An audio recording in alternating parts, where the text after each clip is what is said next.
Terima kasih karena teman-teman sudah mampir ke dalam video kami. Di video ini kami memaparkan bagaimana manajemen uang atau mengelola uang.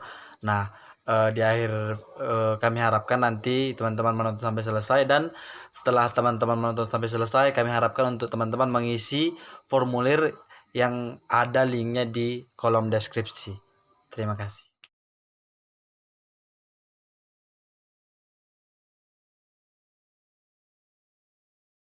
Nah, selanjutnya kita masuk kepada pengertian uang menurut beberapa ahli. Yang pertama, D.H. Roberts mengatakan uang adalah sesuatu yang umum yang diterima sebagai pembayaran barang. Yang kedua, Albert Hart mengatakan uang adalah kekayaan yang dapat digunakan untuk melunasi sejumlah utang pada waktu itu juga.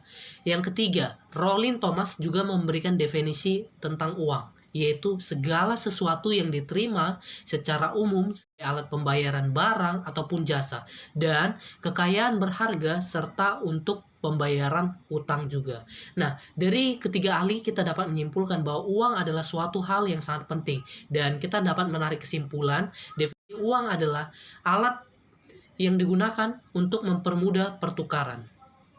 Nah, selanjutnya muncul pertanyaan, mengapa kita membutuhkan uang? Atau mengapa kita harus mencari uang? Jika kita memperhatikan permasalahan hidup manusia, tak lepas dari urusan yang berkaitan namanya uang atau keuangan. Nah, segala sesuatu yang ada saat ini memerlukan uang, seperti pakaian, pendidikan, dan sebagainya tentunya. Nah, bahkan dari berbagai tindakan kriminal yang terjadi saat ini beralaskan uang sebagai penyebab utamanya. Maka dari itu, mari kita pelajari beberapa alasan di bawah ini mengapa kita membutuhkan uang. Nah, poin yang pertama, manusia memiliki kebutuhan dasar.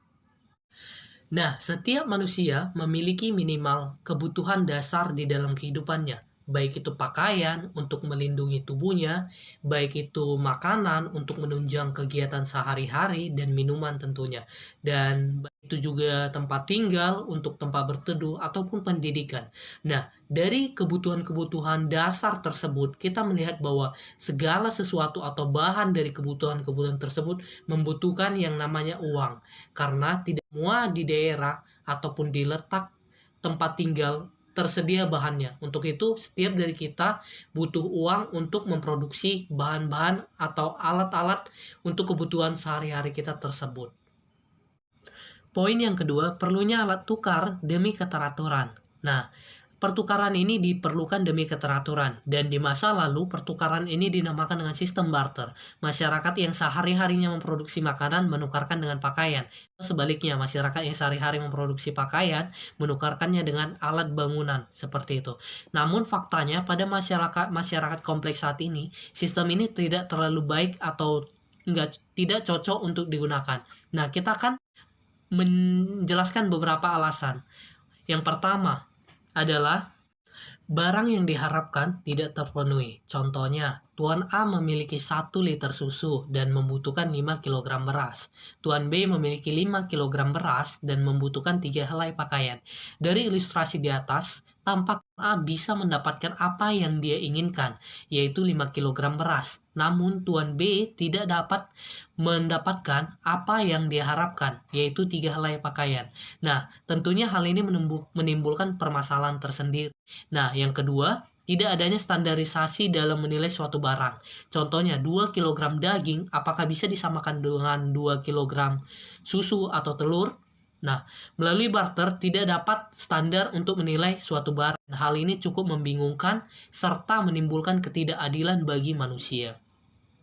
Nah, poin yang ketiga, uang sebagai alat tukar yang paling efektif. Pada akhirnya, uang tetap menjadi alat tukar yang paling efektif, termasuk uang seperti masa kini, yaitu e-money, yang merupakan juga dari sistem keuangan gitu, seperti itu. Nah, uang juga memiliki nilai yang disepakati oleh seluruh pihak secara bersama. Selain itu, uang juga mudah dibawa dan tidak mudah rusak. Bahkan, beberapa uang juga dapat berupa dalam bentuk digital. Nah, oleh sebab itu, uang juga merupakan salah satu alat tukar yang paling efektif dan nyaman untuk serta cocok untuk digunakan. Nah, poin yang keempat atau poin yang terakhir adalah Uang sebagai distribusi untuk solusi. Uang sebagai alat tukar masih memiliki risiko, sebagaimana yang saya sebutkan di awal tadi, yaitu sebagai pemicu terjadinya kejahatan kriminal. Nah, dalam hal ini uang juga dapat kita gunakan untuk mencegah hal tersebut. Nah, distribusi yang dimaksud di sini adalah ketika seorang manusia memiliki sumber daya yang lebih, baik itu berupa uang ataupun barang, mereka bisa distribusikan atau menyumbangkan kepada manusia yang memiliki sumber daya yang kurang. Nah, kesimpulan yang bisa kita ambil adalah apabila tidak ada uang, maka di dunia ini akan terjadi ketidakadilan, kekacauan ataupun tidaknya keteraturan. Nah, selain itu manusia juga memiliki kebutuhan atas penghargaan, atas jerih payahnya, dan salah satunya adalah dengan uang. Oke, selanjutnya kita akan belajar mengenai fungsi dan juga peranan uang. Jadi, secara umum fungsi uang itu ada dua, yaitu fungsi asli dan juga fungsi turunan.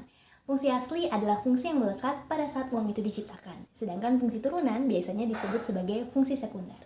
Fungsi asli dari uang itu ada dua, yang pertama sebagai alat tukar umum dan yang kedua sebagai satuan hitung. Sebagai alat tukar umum, umum di sini berarti kita bisa membeli apa saja dengan uang. Nah, jadi dengan adanya uang ini menyelesaikan permasalahan yang ada pada saat sistem barter saat itu.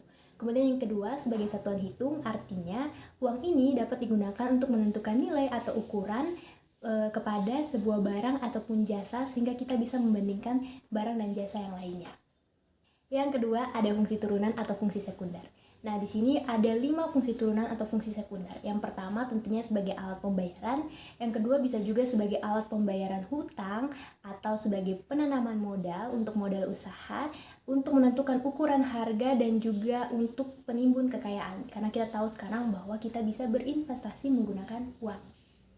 Yang berikutnya adalah peranan uang. Jadi uang ini berperan di dalam sektor real perekonomian dan juga sektor moneter, di mana kedua sektor ini tidak dapat dipisahkan satu sama lainnya karena saling berkaitan.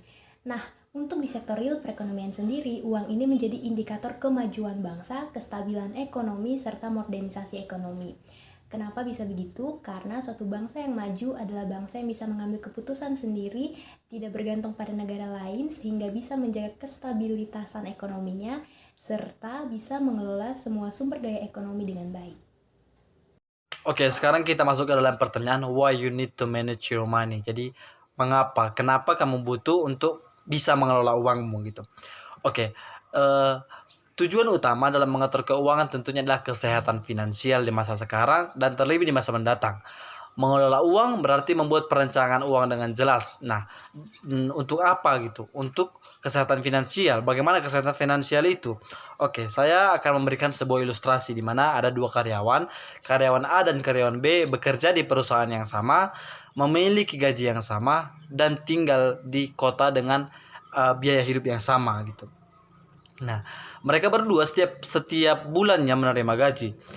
Si karyawan A setiap menerima gaji dia selalu mengelis atau membuat perancangan keuangan dengan baik, yaitu sekian persen untuk konsumsi, sekian persen untuk tempat tinggal misal atau membeli peralatan yang lain, terus sekian persen untuk tabungan dan sekian persen untuk misal dikirim ke orang tua begitu.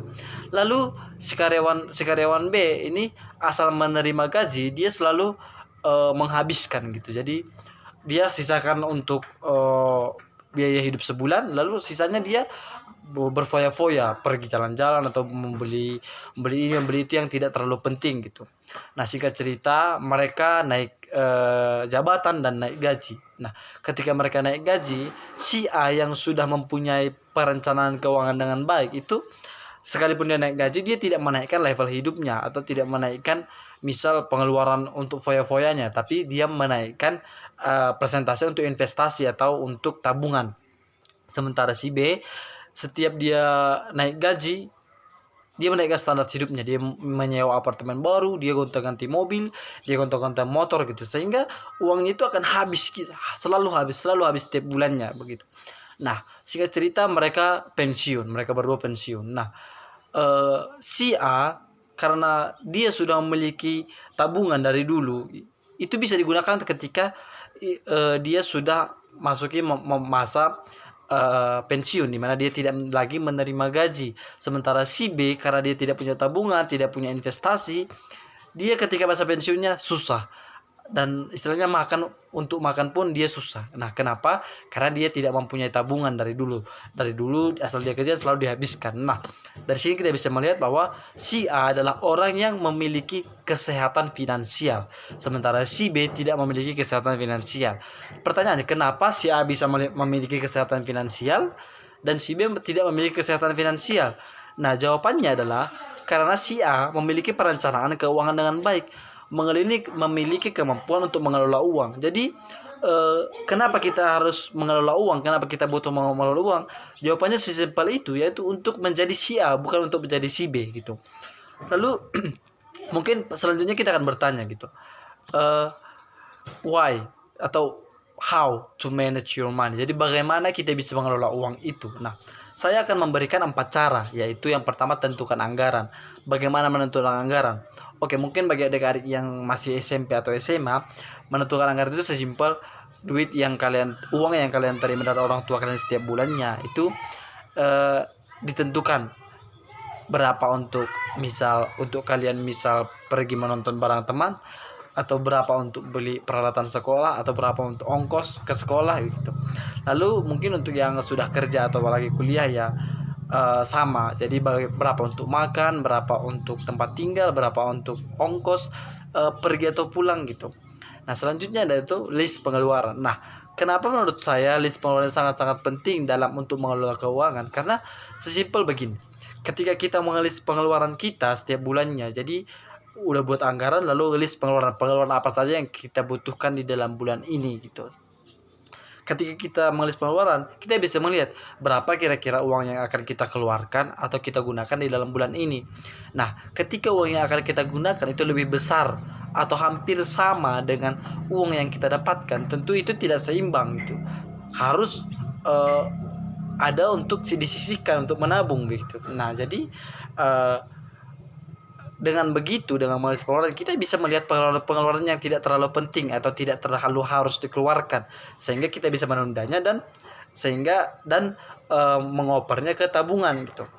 Jadi kenapa kita harus punya list pengeluaran? Untuk menghindari pengeluaran yang sebetulnya tidak terlalu penting gitu. Lalu selanjutnya yaitu mempunyai tabungan. Ya, ini mungkin memang sangat-sangat lumrah dalam telinga kita. Tapi saya perlu menekankan bahwa punya tabungan itu bukan sekedar untuk nanti membeli sesuatu ketika tabungannya sudah mencapai itu, tidak, tetapi untuk dana darurat. Nah, apa itu dana darurat? Oke, dana darurat itu sesimpel begini. Ketika kita ngekos, kita jauh dari orang tua, uang bulanan sudah dikirim, nah kita sakit gitu. Nah, ketika kita sakit, kita tidak berani ke rumah sakit. Karena kenapa? Kalau kita tidak punya uang. Nah, dengan adanya tabungan, yaitu yang menjadi dana darurat kita, ya kita berani ke rumah sakit sekalipun orang tua kita belum kirim uang untuk ke rumah sakit. Nah, itu fungsinya dana darurat. Nah, selanjutnya itu investasi. Nah, investasi mungkin untuk ada yang SMP atau SMA masih terlalu jauh atau terlalu sulit, tapi sangat-sangat baik untuk mulai dipelajari sekarang. Jadi investasi itu fungsinya yaitu agar uang kita itu, harta kita itu tidak dimakan inflasi. Apa itu inflasi? Ya, sesimpel ini. Di tahun 90-an dengan 2.000 rupiah kita sudah bisa makan nasi padang gitu. Tapi di tahun sekarang 2.000 rupiah itu hanya cukup beli 1 telur atau 1 Indomie gitu. Jadi inflasi itu sesimpel itu. Sama-sama 2.000 tapi nilainya sudah berbeda gitu. Nah, tujuan inflasi adalah agar uang kita itu tidak termakan inflasi gitu. Nilainya tidak hilang, tidak habis, tapi tetap meningkat gitu. Investasi itu bisa di mana saja, seperti di saham, reksadana pendapatan tetap, reksadana pasar uang, atau emas gitu. Jadi dari semuanya itu kita perlu ketahui bahwa tujuan mengelola uang itu bukan untuk gaya, tapi untuk kesehatan finansial di masa mendatang. Nah, saya punya prinsip tentang mengelola uang, yaitu tentang jika saya sudah bisa mengelola 100.000, maka saya layak mendapatkan 1 juta.